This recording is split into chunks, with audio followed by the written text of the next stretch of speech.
This is Theology Bits, a ministry of Central Lutheran Church, Eugene, Oregon. I'm Pastor Ben.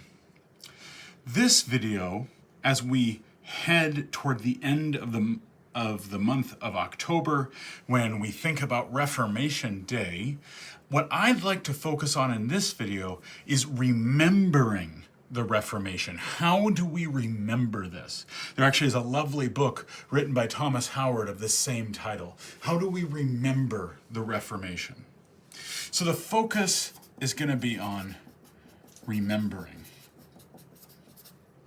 Well, really quickly, what are the things that people tend to remember when they hear about the Reformation? Well, very frequently, they think of the scenes of the life of Luther. But I think many times it's specific scenes. For example, usually the first thing people will tend to think of is the lightning on the road, where he almost gets hit by lightning and then he prays to Saint Anne and says, "If you save me from this storm, I'll become a monk." Most people do know about Luther's life in the monastery. Then, the next scene people think of, and probably the thing they think of most often, is the 95 Theses. The declaration and him putting upon the door there at Wittenberg. And then almost everybody remembers the Diet at Worms, wherein Luther famously says, "I shall not recant." And then they might remember a final scene of the Augsburg Confession. Now, the reason I bring it up like that is because it's striking what we remember. Because if you were to put dates on these things, it's incredible what's not here. So this scene happens in 1505, when Luther dedicates himself to becoming a monk due to this lightning storm. Well, he will remain in the monastery from 1505 until 1512, when he goes and takes the teaching position. Now, he still is a monk when he does that, but he's not living in the monastery any longer. And then the 95 Theses, famously in 1517, and that's usually from which we count the Reformation. And then the Diet of Worms, 1521, and then, most notably, the Augsburg Confession all the way to 1530. Now, what's striking here is Luther will live until 1546. Well, even if you say before this is sort of irrelevant, because after all, this is before his great religious experience, and he was a relatively young man at the time, born in 1486. So, you have instead... You say, well, here, we'll focus on this, but look at what's missing. Even if you want to start here, 1517, you have taken, I didn't do the math here, but almost 30 years and basically have two events. And what's more, this event, the Augsburg Confession, Luther wasn't even there. It happened during Luther's life, but Luther was under arrest and he just remained in Wittenberg and didn't go to Augsburg. So you have very few things that we actually remember. But then when we say, well, it's not really about Luther's life, it's about theology. So what are the theological things people tend to remember? Well, you might remember justification by grace through faith.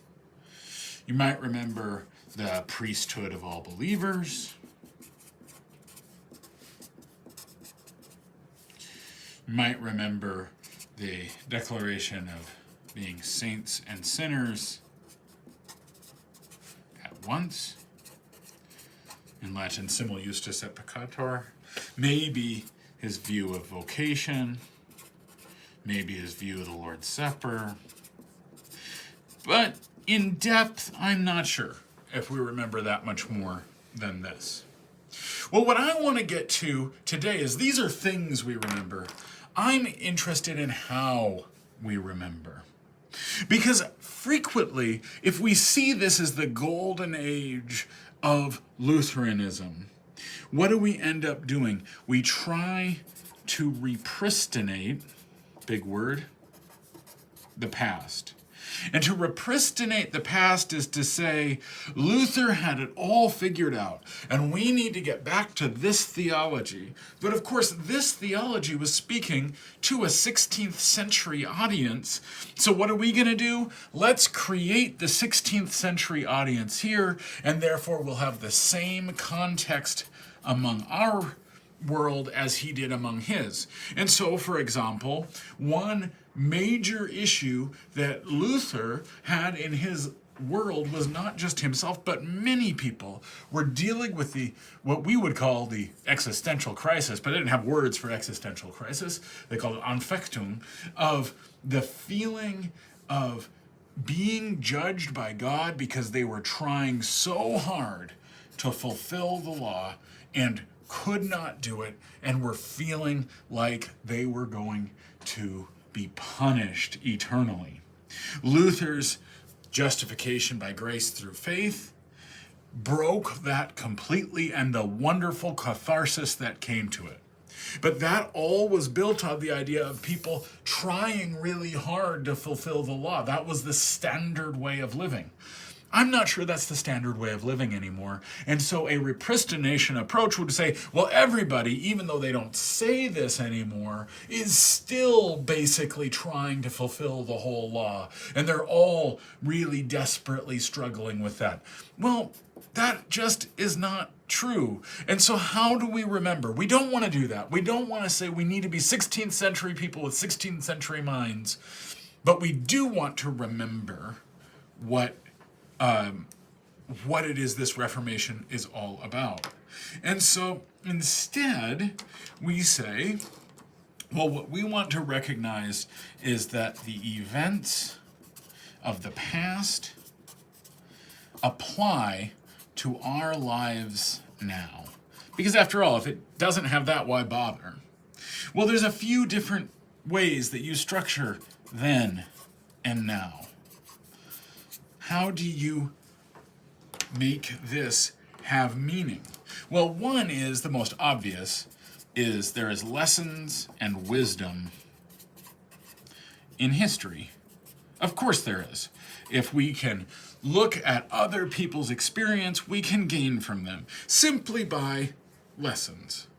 But I don't think that's sufficient in and of itself. It's valuable, it's worthwhile, but if that's really the case, remembering is more than that. See, remembering is built off of meaning. Sometimes it's called commemorating. See the same word memory in there. To remember it is to bring it into our own identity. In an English play on words, to remember it. To take something that was not part of you, one of your members, and put it back in. Something that may have been lost. Are going to now ground. Who are we? And what does that mean? And so we recognize what is alive. And what is alive is always in the now.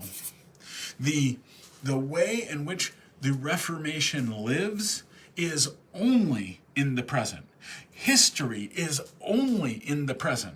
It reflects on stuff from the past, but the meaning, if there is any at all, is something that's in the present. That's about who we are now, where we live. It is not about a bunch of stuff about the past. So what's alive in us? What's here today? And we don't want to try to say, and therefore let's make it what it was. But we also, so we say, well, there's new things going on. Our identity is new. But we also recognize the grief, the feeling of, I wish today was like that. I wish our context was their context. You look at basically universal church participation, you say, oh my gosh, what would life have been like? You look at the way in which there was genuine and active engagement with pretty deep theology to the point that regular lay people were willing to die for this. This mattered. And you say, I wish our world was like that. I wish we cared as much. And we do have grief. We recognize that the world we live in may not be perfect. Maybe there were things about Luther's world we would prefer were there. Or maybe what we recognize when we look at the past is because their world was temporary, we recognize our world is temporary. In our assumptive world that we have, that nothing is going to break up the truths that we know that must be sure. Again, we need those to be sure and grounded, or else we can't stand on anything. We recognize as temporary, and there is grief in that. We recognize that there is vulnerability in that.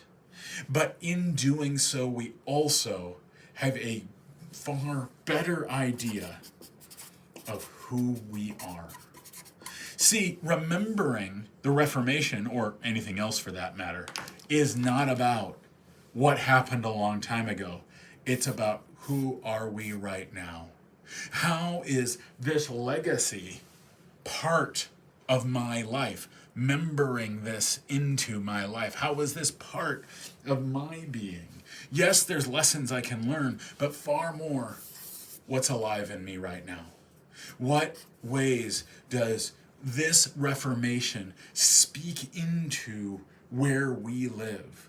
And yes, it could be that maybe I don't try to fulfill the law the way they did, but maybe there's resonances to Luther's language of freedom. Maybe there's new applications to many of these theological ideas, like the priesthood of all believers in a world that is so suspicious of hierarchy, or being saints and sinners at once in a world where we feel people are judging and dismissing people far too quickly, or maybe in a space where we need to know that the sacraments are here and that Jesus really is for you in a meaningful way, despite whatever I believe about it or think about it in the moment.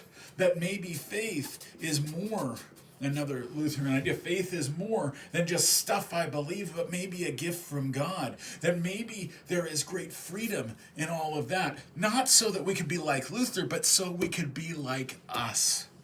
And so when we think about remembering the Reformation, I encourage us this year and all the time when we do that to be really clear about what we're doing in the present and to embrace that.